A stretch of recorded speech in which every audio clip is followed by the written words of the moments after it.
Hello there. So you want to know how you can clean your startup disk on MacBook? This is going to be the only video that you'll ever need to watch on the internet. So with that being said, let's get straight into the video.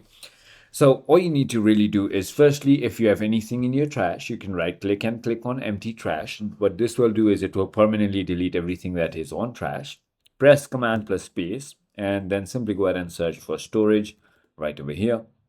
And as you can see, your storage settings is going to pop up, and this is exactly where it's going to show you what is consuming how much space. So for example, as you can see, documents are only taking 10.9 GB. However, my applications seem to be using 69 GB of the folder.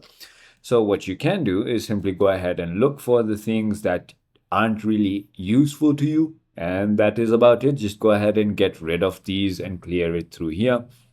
You can also go ahead and get rid of messages if you want to, and videos and stuff like that. There's also macOS taking a lot of space for me. However, that is something we need to have in the computer to run. So that is about it. I hope this video was helpful to you. If it was, hit that like button and I'll see you on the next one.